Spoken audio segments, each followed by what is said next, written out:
Hey everybody, this is Minion Soldier. This is the Piracy Show. We're dealing with questions, comments, and concerns from last week's ship updates. And also, every once in a while I'm going to throw in a topic.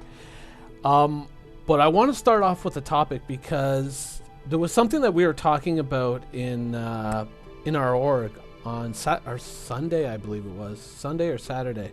We were talking about this, and obviously, when we were talking about it, there's a lot of considerations in the future, but what we were talking about was, is there a real point anymore to owning a fighter for personal use?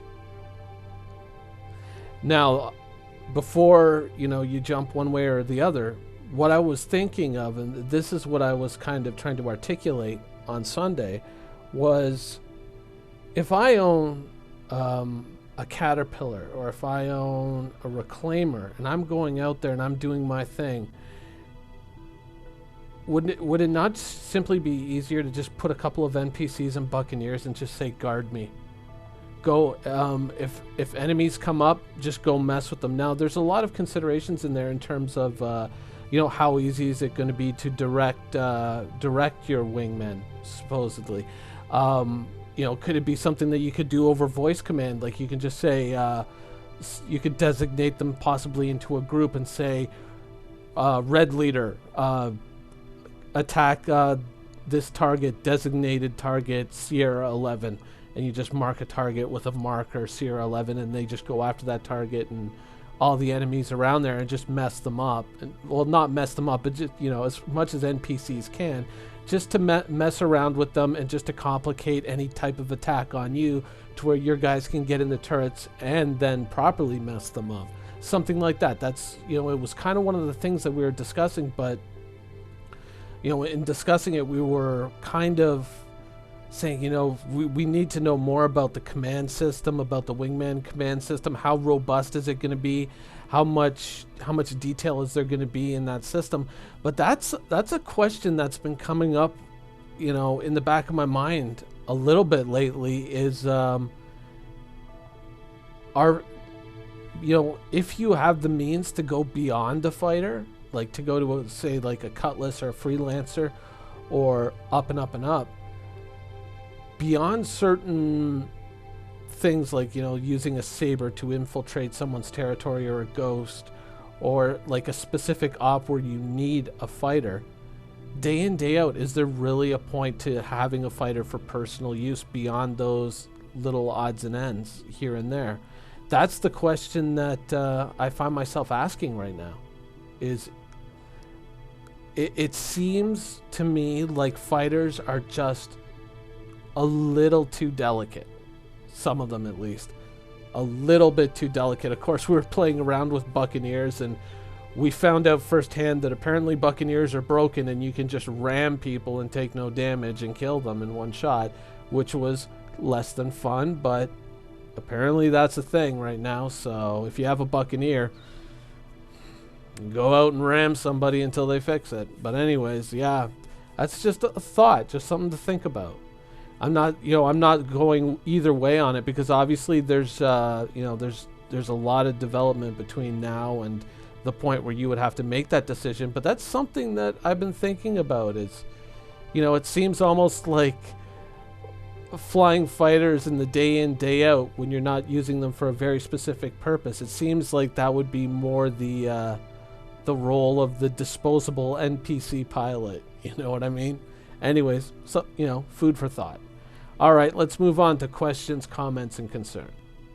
All right, the Canadian Will. Damn, Minion, fix that sound. I almost blew my ears out, man. Banner Wolf, gave me a jump. And Gabriel Reg, that's the first thumbs down I've given to Minion Soldier. I can't even hear what Matt said.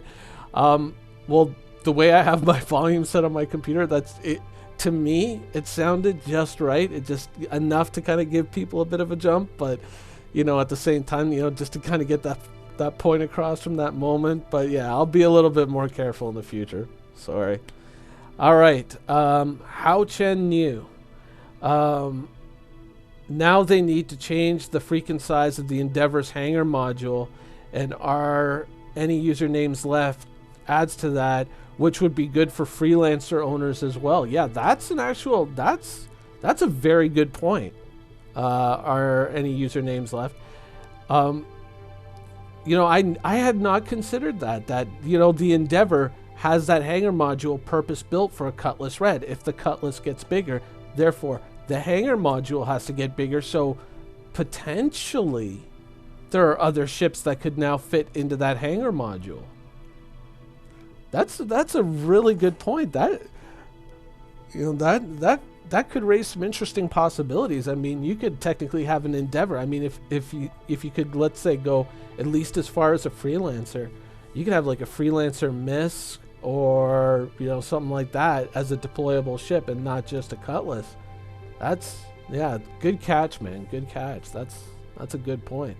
And since the Endeavor isn't really built yet, I mean, obviously, it's not really costing them any work because they're going to have to do it down the road, once they remember the Endeavor exists. All right, Neo Onyx. I think you are onto something, Minion. Having lore missions around the CEO would be awesome. Yeah, I really would like to see that become a thing. Like, even like a title around it.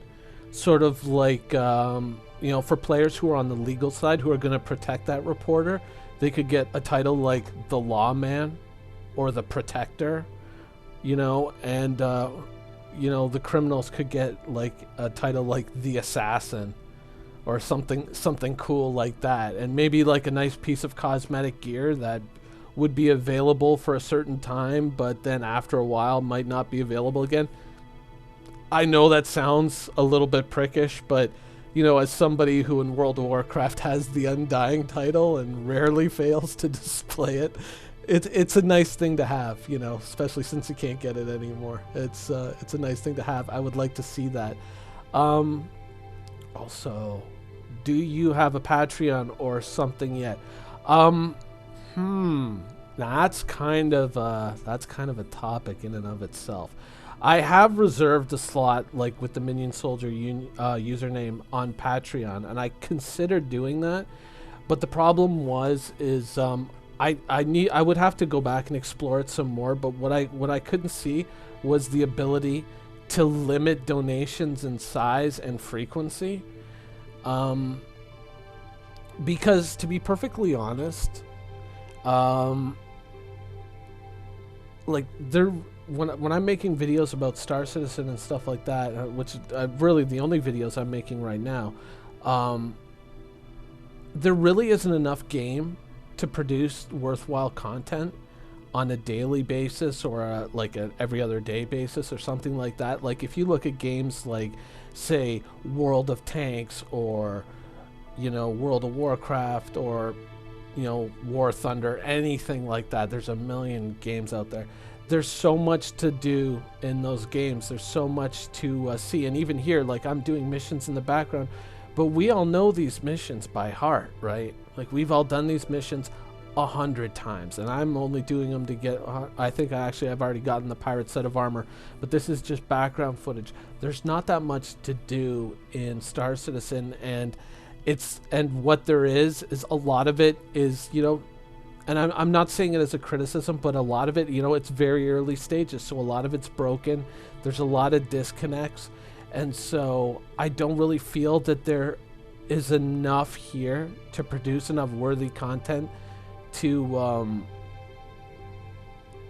for me to ask for Patreon donations. And this is still something that I do largely for fun. I just do it just because. I'm not trying to go out and be like, the number 1 Star Citizen YouTuber or even the number 10 Star Citizen YouTuber. I'm not trying to make a career out of it. It might change in the future. Anything's possible. But right now, I don't really feel that we're there yet. I understand why other people do it because, it helps offset costs. It helps them upgrade their PC to produce better videos, longer videos, or, at least at a higher frame rate. And it also lets people who are going out and buying, say, Track IR, or possibly into the future, VR systems and whatnot. It helps them offset costs, which then brings that content back to you people. And then you can say, oh, wow, the HTC Vive is better than the Oculus. Not to say one is better than the other, because we don't know yet as far as Star Citizen is concerned, or Track IR.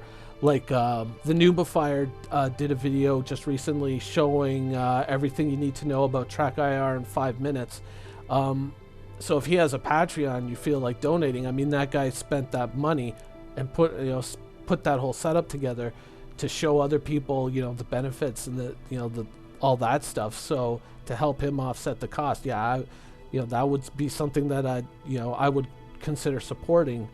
But for me, I'm just here just talking, right? And so I'm not really being put out any considerable sum of money to do what I do. So I don't feel that I need the donation. Other people have expressed an interest in doing that, and I appreciate the generosity maybe in the future, but I just don't feel that I as a YouTuber am there yet to be in that position to ask for money. I don't begrudge anybody else who does, but I just feel that once we've got more of a game to play, and once I can really start to move forward with some of my ideas as to the types of videos I want to do, maybe I'll open up the floodgates on that in the future. But the fact that if I could go in and say limit everybody to one donation a month of like 25 cents, then I would be happy with that. But beyond that, maybe in the future. But right now, I for me personally, my point of view in regards to my channel, I wouldn't feel comfortable with it at this point. But thanks for asking. All right, Walther 007. Based on your recommendation, I traded an Argo for the Cutlass Black. I feel the updated one to be a good additional escort, or I'll go with a lone cargo transport for outposts. My org won't be doing any other than UEE sponsored activities. For the new size of the ship, 100 space bucks is like a 50% discount. Yeah, that's the thing. That's the $1 million question with the Cutlass is, are they going to expand the price? And if they do, by how much? I wouldn't be shocked if they did. I feel that they will. I feel that that's where it's going to go, because it seems like so much more ship. I mean, one of my biggest concerns about it was, the whole cockpit arrangement. How are you going to get 2 people in the cockpit? When they showed all that, I went, oh my God, that's actually a brilliant idea. I hope you can switch roles. Maybe in the future we can find out if you can switch pilot for gunner, gunner for pilot, or if you can make someone a gunner. That would be awesome. Not just a top turret, but a forward gunner as well. I would love to see that, but once again, that's down the road, and we have to be in a position where we can ask questions about the Cutlass, which we can't yet. But yeah, the Cutlass, I feel like it's going to go up in price. I really, really do. I personally feel that, and I mean, if you followed my videos for any amount of time, you'll know that there have been a few times where I've owned the Cutlass. Like, the Cutlass was the very first ship I ever bought in Star Citizen, period. It was the very first ship I ever bought. It was my original game package.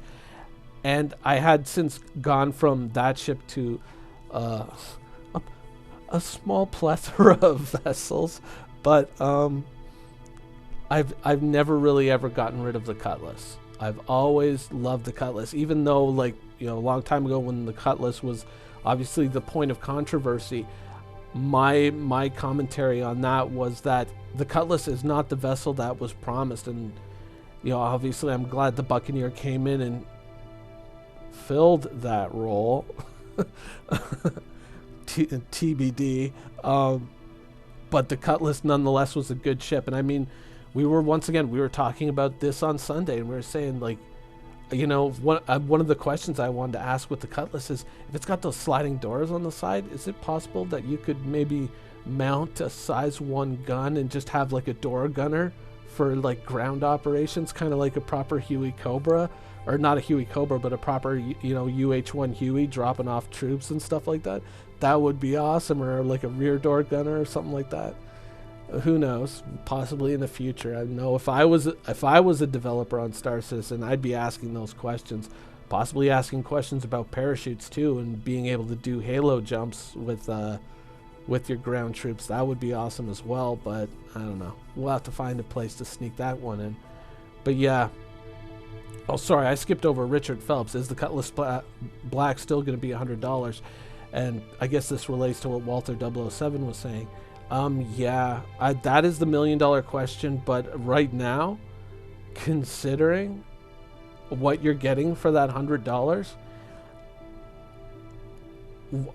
I mean, the Cutlass Black looks like insane value for the money. It really does. But also the Freelancer, like the base Freelancer, I'm not that hype on the appearance, but that is a really nice ship as well, and it's got some really nice gimbaled guns on it and missiles. The Freelancer and the Cutlass are really looking to be like the if you can only buy one ship in Star Citizen, and you're not going to go all the way up to the Super Hornet, Saber Stratosphere in terms of like small personal usable ships. I would say the Cutlass and the Freelancer are the two best values out there. Freelancer I don't think is going up in price, but I could see them knocking the price on the Cutlass up easily. But will they? I guess we'll have to wait and see. But I would believe that they will. All right, Gareth, ha ha ha ha ha. New Cutlass 4 size 3 fixed for the pilot, 2 size 3 for the turret, number of missiles not known. So is that a confirmed fact that it's going to be 4 fixed size 3s? Because I guess if you could turn them into gimbaled size 2s, that wouldn't be too shabby. I was kind of hoping for a little bit more, like 4 gimbaled size 3s, which would still put it underneath the Freelancer in terms of armament. I guess we'll see. That's kind of not the greatest thing to hear, but I don't know. I have a feeling that an argument could be made to bump those up to gimbaled size 3s. All right. Tom DeGener. I'm not sure if it was already mentioned, but it seems like we are getting a capital ship in 3.0. In the happy hour interview, Matt Intrieri says they're doing some great stuff for capital stuff for 3.0. Right after talking about capital ships at minute 10 and delivering a strange grin right into the cam afterwards, almost like, oops, I said something. Is there any capital ship announced for 3.0? The Reclaimer looks to be very, very close in terms of like a non-military capital. But once again, the Reclaimer is contingent on the salvage gameplay and the overall salvage system. So possible that it could be the Reclaimer, but there's an argument against that, because if salvage isn't ready, then what's the point of having the Reclaimer? And obviously, like I kind of agree with that, because having had the Caterpillar now for so long, of course, when I finally got my Caterpillar, I was like, yeah, Caterpillar, rock on. And then it was like, but what can I do with it? Nothing. And so that's kind of that was kind of not the greatest thing in the world. So I'm overall I'm happy we have it, but I would like to be able to use it to do stuff, so there is an argument for the Reclaimer and an argument against it in terms of being ready for 3.0. There is also an argument for the Idris, because the Idris has been lingering in the background for ages and ages and ages, and we've known that going back a long ways that they were flight testing the Idris, that they were play testing it. They show us interior shots and interior video of an Idris. So there is an argument that they could show the Idris. Now, of course, the Idris is more of a big thing in Squadron 42, so they might hold it back for Squadron 42. So there's an argument against it. And 3.0 lays the groundwork, and a lot of the systems that go into 3.0 are the systems that make Squadron 42 work. So, would they really want to put out the Idris before Squadron 42? So there's kind of an argument for and against both those ships, you know, both the Idris and the Reclaimer. There is an outlying possibility. And once again, this is something like me and my org, we were talking about on Discord, I think a week ago or 2 weeks ago. It was around the time that we saw the Reclaimer pictures, just after. And we asked the question, you know, obviously the Reclaimer has been in work for a long, long time. It wasn't like someone started the Reclaimer in February and said, oh, by the way, almost finished. No, like that. They had to have at least been working on the Reclaimer since last summer, since the Gamescom, you know, video. They've had to have been working on that thing for a while. And, you know, the Vanguard was a ship that obviously when it was originally sold generated a lot of hype, and CIG just fast-tracked that ship right through. The Dragonfly generated a huge amount of hype, and that ship got fast-tracked almost to its detriment, because now it's finished and it's waiting for ground, you know, to be able to be used on the ground, or to be able to have the system to load it onto a ship, and, you know, not sort of like hodgepodge how people are getting Merlins into Starfarers and stuff, but, you know, properly load it into a ship and deploy it and then reload it into a ship, all that. So they're holding back on the Dragonfly, but that thing, I mean, it was sold in June, and then we were seeing video of it flying around in August. Obviously, I think that got a fast track. So an argument could be made that they may have fast tracked the Polaris 2 in the background, and they're simply going to drop that like a bomb. But for 3.0, I feel that it's too soon, unless they had already started building out the Polaris before they ever even showed us the Polaris. But, you know, kind of getting people all hyped up. An argument could be made for that, because maybe they want to include the Polaris. You know, they went, oh my God, people love this ship. We got to get this thing in Squadron 42. So let's delay Squadron 42 a while, and let's get the Polaris in there too. And that way people freak out when it lands in the game. I mean, there's an argument for that. But once again, we don't know. But I think that would be the distant outlier, is the possibility that the Polaris could be a surprise. But I would honestly, I would peg the percentage of that at about 0.5%. Because it seems like it would be way too much ship to be ready that quickly, unless they had started it ahead of time. But then again, the Saber was kind of the same story, so who knows. But I would say there is a possibility, but a very low chance of occurrence. All right, next comment or comments are from Jose. Yeah, it looks like they broke these up chronologically. I know what you say that they should work on now on the blue and the red, but it is like the Constellation, and where are the other variations? And don't forget the Freelancer and the variants of the Freelancer. It's not really me saying they should. That's what they've already, I believe they've already said that they're going to do, which is to get the blue and the red out. As far as the variants of the Freelancer and the variants of the Constellation, I agree. Like, I am, you know, I've advocated for ships, you know, in chronological order. Like, I took a lot of heat when I advocated for the Caterpillar and the Banu Merchantman to be done immediately some time ago now. You know, I took a lot of heat for that video. How dare I impose my opinion on CIG, you rapscallion, you. But yeah, I would love, especially the Freelancer miss. I would love to see the Freelancer miss, and I would love to see what that thing is going to do. Being a little missile dependent, I would be worried in the long term about the financial aspect of operating that ship, but I would love to see what that ship can do. And I would like to see the other versions of the Connie as well, you know. But it seems that CIG is kind of, you know, once again, they determine their schedule outside of what I feel their schedule should be. So it's not so much me, it's them. I wish I could define their schedule. I really, really do.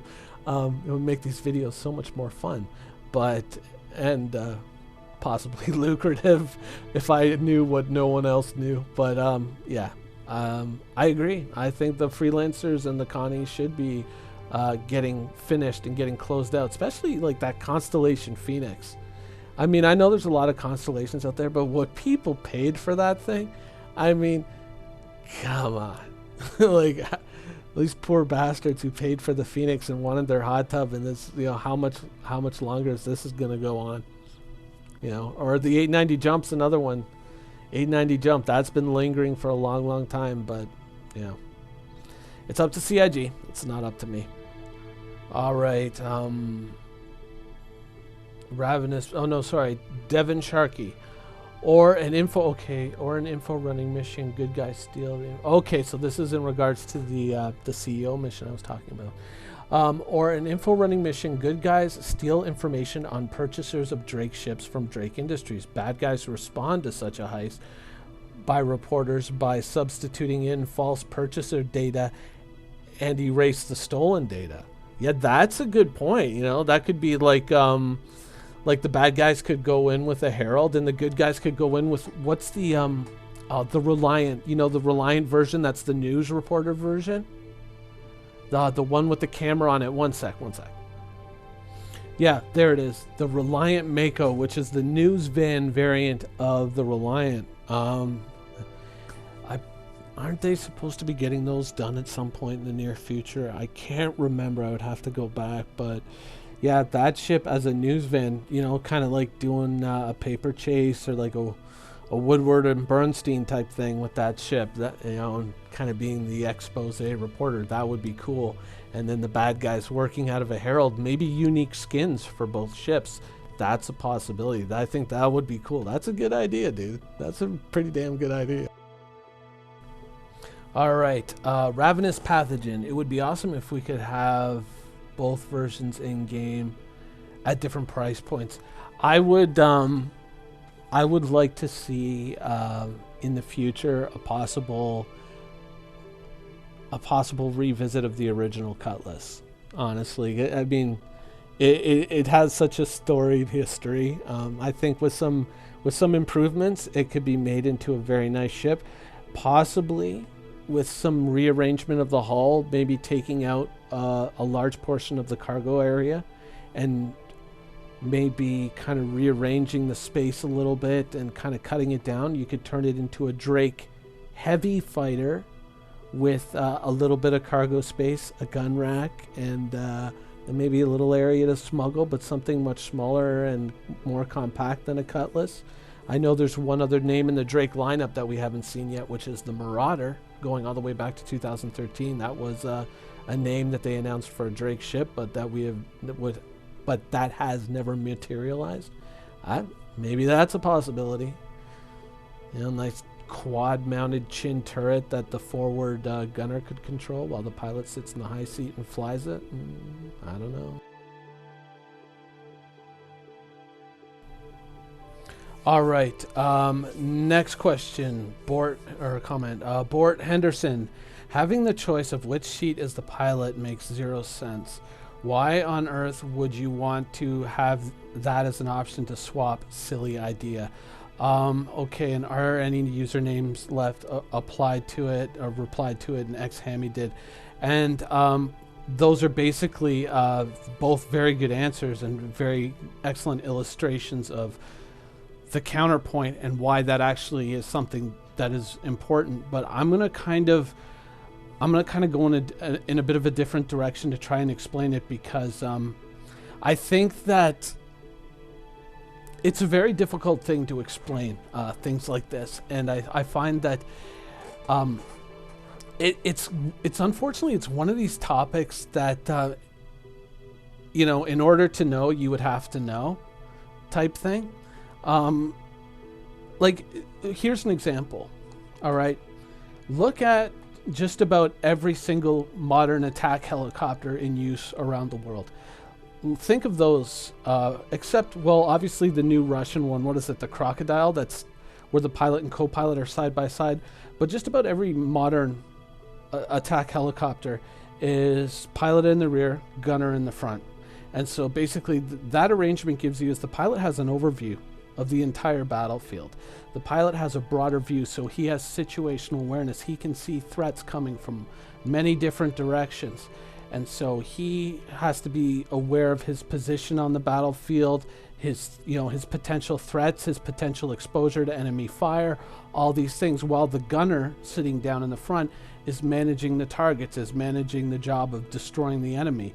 And it's that shared relationship. Now, if you think about it in terms of a cutlass, if you're sitting up in that high seat, like, consider into the future when you might have VR, and now you're going to have a much more open view of the battlefield. Imagine being able to look all around you, to instantaneously see where the threats are coming from, exactly where that fire is coming from.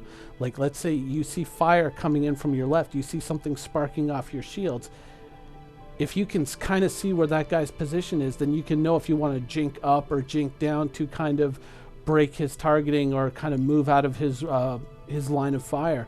It's going to give you a better overall ability to kind of compensate for those type of threats. Whereas if you have a guy sitting down in front who can be a gunner, he could be managing the target while you're overall aware of just trying to keep the nose towards the target while you're looking around to make sure you're not side-slipping into an asteroid or another ship or something like that.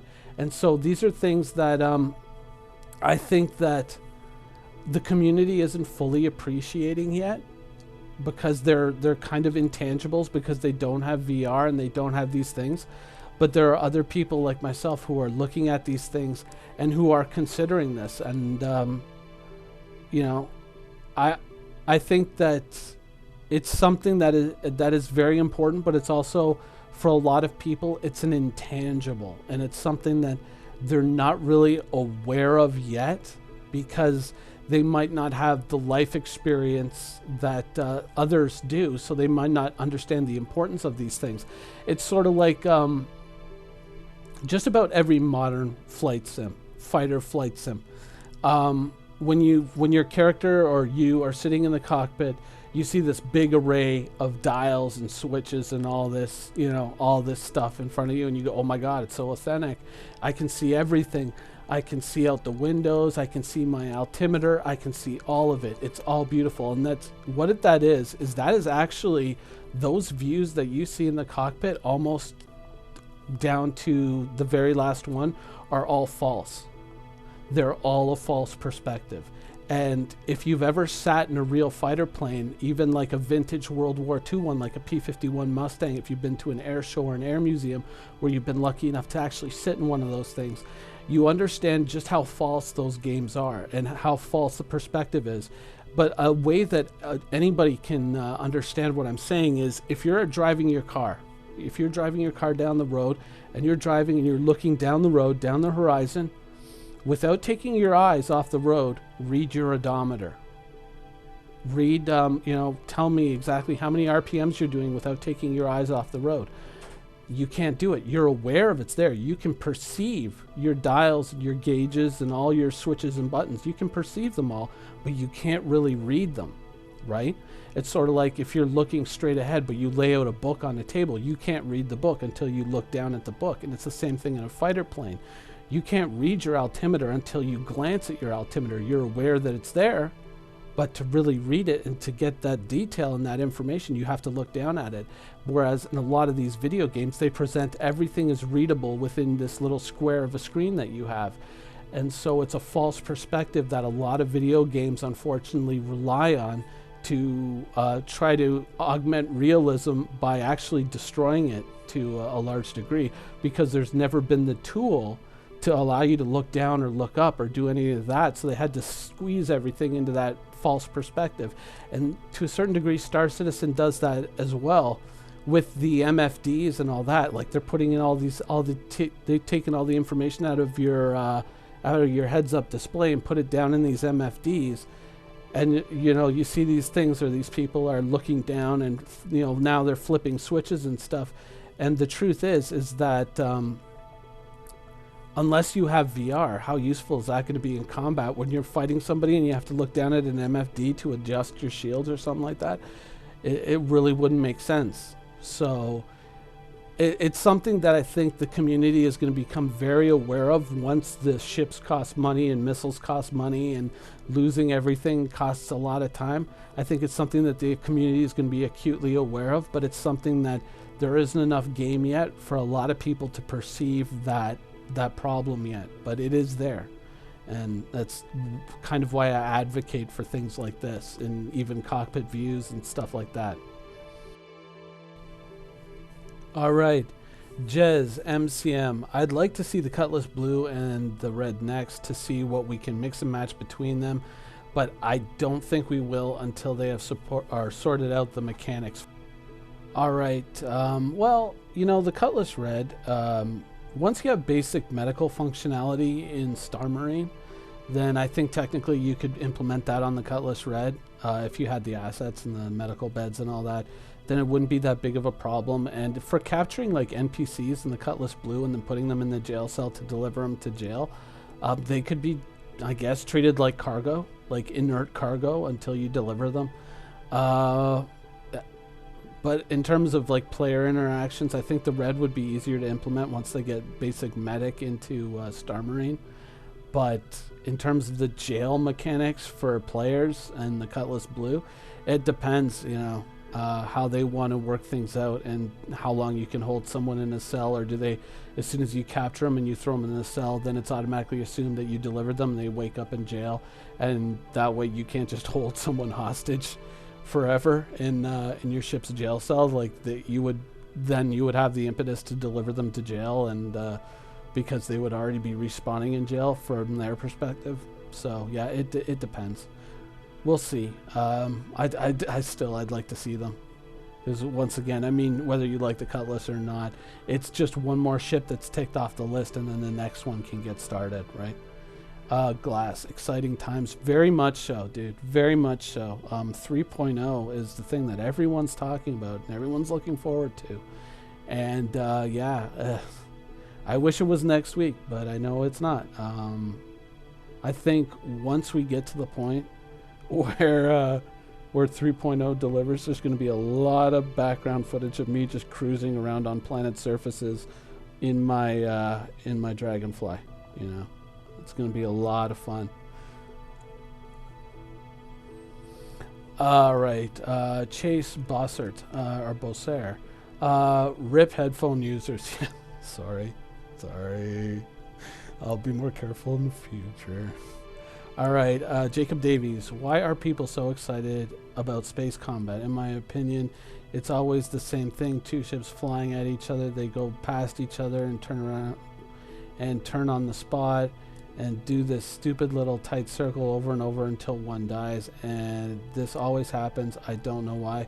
I think because there's going to be a lot to be worked out yet with the flight combat model. I don't think that our current flight combat model is indicative of what we're going to have in the end. I think at some point CIG is going to make a controversial adjustment to the flight combat model. I don't know what I think that's going to be, but I think that they are going to make some further changes to the flight combat model because it seems a little unsatisfactory right now for a few people, and I honestly don't know what the answer is.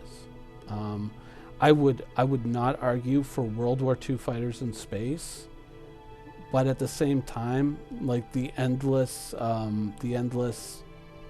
circle jerk, the endless, just circle and shoot thing. That's a little boring as well. So I don't know what way they're going to go with it, but I don't think it's going to stay the way that it is now. I think that I think that they have to make some serious adjustments to the overall flight combat model. There was a really good article a while ago, actually, where someone was arguing for changes to the space combat model. It was really, really good. I can't remember. I remember linking it in a video not too long ago, but it was really, really well written, and it was going towards a more limited maneuverability model with certain ships, and other ships, because they're maneuverability focused, being more maneuverable. But it's just I don't really know what direction they can really go. I think we need to wait, and I think we need more time to see where they can go with the flight combat model on this ship. Sherman speaks truth, bro. Yeah. That's one thing. Like when people are talking about bringing their Grey Cat PTVs down to the surface of a planet, I was like, if you have a Dragonfly, why would you bring the Grey Cat? I would be like, if I had a choice and I had both of those sitting right in front of me, I'd be like, Dragonfly for days, man. Dragonfly for days. Captain Max, definitely better looking. I may consider getting one now. Great Vid Minion. Yep. The Cutlass, it is a good looking ship, but I think the real heart and soul of that ship is in the functionality, and in the functionality going forward with all the things that you'll be able to do with that thing on the ground once on the ground becomes an actual thing in this game.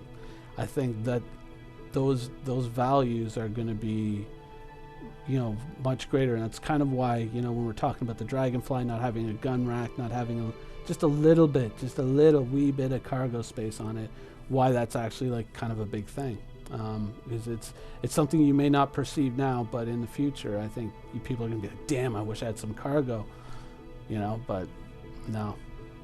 Why? I think for some people, they'll just have to wait and see. All right, Yort. No Cutlass questions because it will be released in 3.0 in 2 weeks. Smiley face, or yeah. Dude, if that were true, I would be like,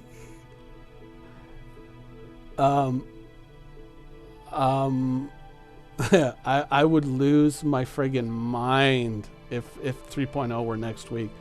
I would probably call work and I would fake like a serious debilitating disease for a week. I'd be like, oh my God, I've got diphtheria and a whooping cough. Sorry, can't come in. I'm very contagious. Bye. Anything. I would probably be playing for a week solid. This condo would start to smell after a few days if 3.0 was out that quickly. Nah,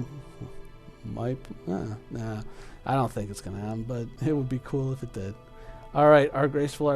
Got my black LTI today with a little melting and upgrading. 263 is broken so bad. Don't I know it? Oh my God, dude. I was like, I had to re-download 30 gigs for this? Yeah, I wasn't happy with that. So bad I can't even get into the universe to play. They messed up more than they fixed. Sad they can't even get 263. Yeah. I think 263. I think somewhere along the line something really got messed up there, because when we were trying to play on Sunday, was it Saturday or Sunday? Because we played both days, but I think it was Saturday actually. Saturday or Sunday, one of the 2 days, we couldn't get into a game together. We had formed a party, but every server we got onto, it was just like, oh, it's 22, 23, it's 24, and every server was like 2 people away from maxed out. And it's kind of one of the things, like in the current state of Star Citizen, it's really hard to log in and play it. And it's not because, oh my God, it felt terrible, it's so broken. It's just, it's really hard to get into a game, and there's really just not that much there. But once 3.0 hits, when it hits, hopefully there's going to be so much to do. It's going to be like there's going to be no reason to log off. But, we'll have to wait and see. All right, Citizen Gamer. I snagged Cutlass Blue today. A Minion Soldier. I had a Terrapin, Carrack, and a Freelancer Dur.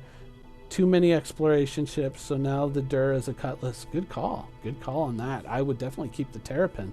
With that supposed stealth ability that it's going to have to kind of passively observe areas. I think the Terrapin's going to be a very useful ship, even if it doesn't have cargo space. Cutlass Blue. It's the strongest, I believe, of the Cutlasses. Not a bad choice. I wonder if you can strip out all the jail cells and make it just like a Cutlass Black on the interior. That would be ultimate. Are any usernames Citizen Gamer U-Trader? I don't think he's going to be a lawman per se. Well, you never know, but either way, man, whatever floats your boat, it's just about having fun. Anyways, yep, those are the questions and comments for this week. I hope you guys enjoyed it, and thanks for watching. Quantum travel initiated.